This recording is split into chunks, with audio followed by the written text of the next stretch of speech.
विकास की गति पकड़ी है, वो गति और तेज हो, इसके लिए सामूहिक प्रयास होगा और उसका प्रतिफल भी सामने आएगा। 2020 में चुनाव के पहले हम लोगों ने संकल्प पत्र जो जारी किया था, उसमें इस बात का उल्लेख किया था कि अगर सत्ता में आए तो अगले 5 वर्षों के अंदर हम 10 लाख सरकारी नौकरी, 10 लाख अन्य रोजगार के अवसर प्रदान करेंगे। और मुझे ये बताते हुए खुशी हो रही है, पिछले 5 वर्षों में 2020 से 25 के बीच में 12 लाख सरकारी नौकरियां दी गई हैं और लगभग 38 लाख लोगों को रोजगार के विभिन्न माध्यमों से अवसर प्राप्त हुए हैं। तो हमने 20 लाख कहा था, 50 लाख के लक्ष्य को पूरा किया है। इस बार भी जो वायदा किया है, पूरे शिद्दत के साथ उस वायदा को निभाने का प्रयास होगा। प्रधानमंत्री ने जिस तरीके से वो लेबर कोड में जो बड़े सुधार किए गए, क्योंकि आपको श्रम मंत्रालय मिला, तो क्या लगता है कि अहम कदम होगा आगे लोगों के लिए? बिल्कुल, सरकार की नीयत बहुत साफ है कि श्रम के क्षेत्र में और क्या बेहतर हो सकता है, श्रमिकों के कल्याण के लिए और क्या क्या हो सकता है। कल पदभार ग्रहण करने के बाद हम सब इसका अध्ययन करेंगे और जो मंशा है प्रधानमंत्री जी की, जो लक्ष्य है, उस लक्ष्य को कैसे हम लोग पूरा करें, इस दिशा में आगे बढ़ेंगे। नीतीश जी के पास 20 सालों से गृह विभाग रहा, आपके विभाग सम्राट चौधरी जी के पास चला गया, उसको लेकर आप सवाल करें। देखिए, विभागों के आवंटन का विशेषाधिकार मुख्यमंत्री जी के पास है।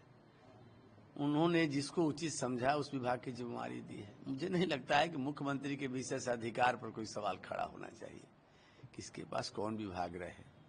ये अधिकार तो मुख्यमंत्री जी का है, तो मुख्यमंत्री जी ने कुछ बेहतर सोच के किया होगा।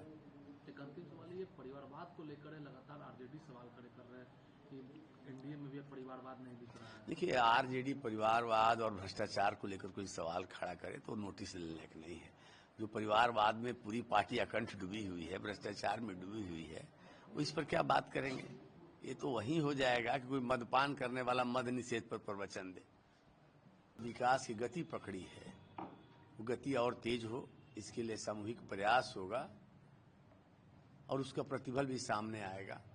2020 में चुनाव के पहले हम लोगों ने संकल्प पत्र जो जारी किया था, उसमें इस बात का उल्लेख किया था कि अगर सत्ता में आए तो अगले 5 वर्षों के अंदर हम 10 लाख सरकारी नौकरी, 10 लाख अन्य रोजगार के अवसर प्रदान करेंगे। और मुझे ये बताते हुए खुशी हो रही है, पिछले 5 वर्षों में 2020 से 25 के बीच में 12 लाख सरकारी नौकरियां दी गई हैं और लगभग 38 लाख लोगों को रोजगार के विभिन्न माध्यमों से अवसर प्राप्त हुए हैं। तो हमने 20 लाख कहा था, 50 लाख के लक्ष्य को पूरा किया है। इस बार भी जो वायदा किया है, पूरे शिद्दत के साथ उस वायदा को निभाने का प्रयास होगा।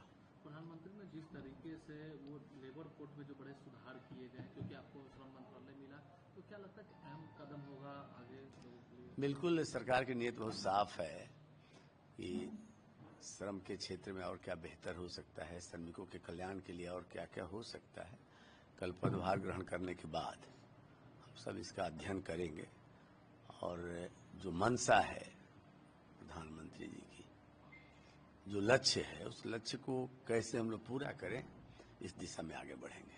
नीतीश जी के पास 20 सालों से गृह विभाग रहा, आपके विभाग सम्राट चौधरी जी के पास चला गया, उसको लेकर आप सवाल करें। देखिए, विभागों के आवंटन का विशेषाधिकार मुख्यमंत्री जी के पास है। उन्होंने जिसको उचित समझा उस विभाग की जिम्मेवारी दी है। मुझे नहीं लगता है कि मुख्यमंत्री के विशेषाधिकार पर कोई सवाल खड़ा होना चाहिए, किसके पास कौन विभाग रहे। ये अधिकार तो मुख्यमंत्री जी का है, तो मुख्यमंत्री जी ने कुछ बेहतर सोच के किया होगा। एक अंतिम सवाल, ये परिवारवाद को लेकर लगातार आरजेडी सवाल खड़े कर रहे हैं कि एनडीए में भी परिवारवाद नहीं दिख रहा है। देखिए, आरजेडी परिवारवाद और भ्रष्टाचार को लेकर कोई सवाल खड़ा करे तो नोटिस लेने लायक नहीं है।